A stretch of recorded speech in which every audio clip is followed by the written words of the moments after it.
This is OwlUp, where learning happens in minutes, not hours. For a deeper journey, explore all our courses at owlup.co. Now, let's dive in.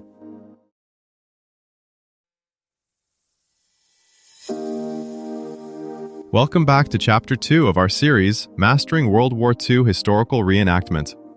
In this episode, titled Dressing the Part, World War II Uniforms and Gear, we'll explore the fascinating world of authentic uniforms and equipment from various armies of the era.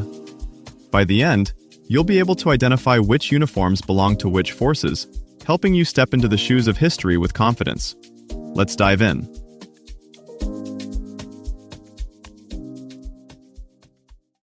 On a Normandy beach, a reenactor's helmet looks perfect, until a veteran walks up, taps the steel, and quietly says, "Ours never sounded like that." In this episode, we'll explore why tiny details in World War II uniforms can break or absolutely make the illusion of history. That single comment about the wrong helmet sound points to a deeper truth. You're not just copying how World War II looked, you're chasing how it felt to the people who were there.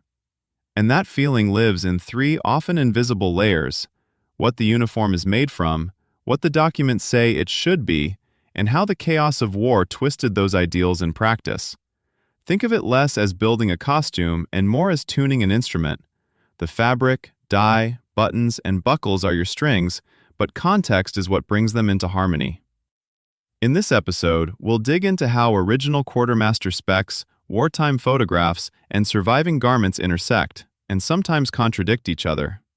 You'll see why correct isn't always a single answer, and how modern tools like digital dye analysis and 3D printed hardware can help you navigate that gray zone with confidence. Walk into any museum storeroom and you'll notice something right away. No two identical World War II uniforms quite match. One jacket drapes heavier, another breathes lighter. Buttons shift subtly in color, stitching wanders a bit from line to line. That quiet chaos is your real teacher. Beyond the official patterns and photos, you're chasing how garments aged, how field repairs reshaped silhouettes, how sweat, mud, and sun altered tones and textures over months in service. Treat each original piece you study like a weather map.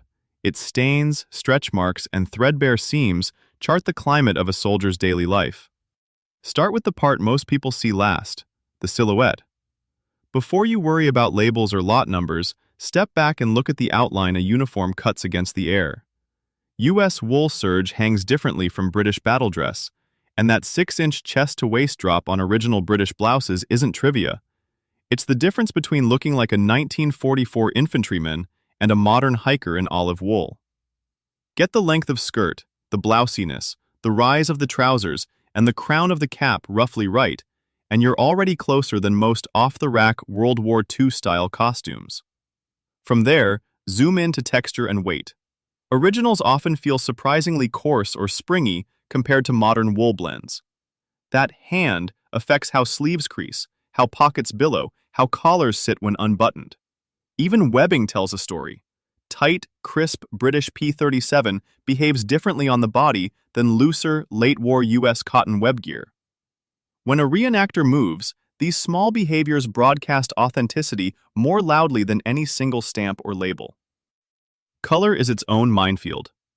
Instead of chasing one correct shade, think in terms of believable families of tones. For German Feldgrau, that might mean assembling a mix of slightly greener, browner, and bluer pieces that could plausibly have come from different factories in production months, rather than insisting every item match your tunic exactly. Contrast between wool and webbing, between early and late pieces, is often more convincing than perfect uniformity. Then come the junctions where pieces meet, the roll of a collar over a tie, the way suspenders sit under a tunic, the spacing between belt, pouches, and bayonet frog. Wartime manuals tell you what should be there. Period photos show how soldiers actually wore it once fatigue, haste, and habit set in. Study those junctions and you'll notice recurring patterns. Favorite ways to sling a canteen, common incorrect ways men buckled straps in the field. Finally, treat hardware and finishing details as your fine-tuning knobs. Stitch density, button material, the profile of a buckle tongue, even the gloss level of helmet paint all subtly cue the period. They don't have to be perfect to the last molecule, but they should rhyme with what you see on dated originals from your theater and year. The goal isn't a mannequin-stiff museum clone, but a living configuration that would make sense if it stepped straight out of a unit photo and into motion. Think of each nation's kit as its own weather system you're trying to forecast from scattered data. For the US, you might start with a dated M1 helmet shell, then layer the atmosphere around it. Early war service shoes with leggings for a 1942 impression, or double-buckle boots and a darker, shorter M41 or M43 jacket for late war Europe. Small shifts in gear echo the changing climate of the conflict. North Africa's lighter loads and sun-bleached webbing versus the bulkier, mud-stained setups in Italy. German impressions reward attention to production seasons. Pairing a mid-war tunic with late-war mixed-fabric trousers and stamped metal insignia can tell a story of a unit worn down and re-equipped piecemeal. For British forces, play with contrasts. A crisply tailored battle dress blouse alongside field-modified anklets, or a smartly blocked GS cap with battered entrenching tool carriers. Each combination becomes a micro-forecast of where that soldier has been and how long they've been under that particular historical sky. As archives, maker tools, and AR overlays mature together, reenactment could turn into a kind of open-air laboratory. Instead of arguing over correct kit on forums, units might iteratively test patterns in the field, then feed sweat, mud, and motion data back into shared libraries. Local makerspaces could become hubs where veterans' families bring trunks of heirloom gear to be scanned and mapped, so that a grandson's loaned tunic quietly guides dozens of future builds they'll never see. In the end, you're building a living archive on your own body. Each carefully chosen seam or scuff becomes a footnote in motion, bridging a gap the written record can't fully close. As you experiment, treat every event like a field lab.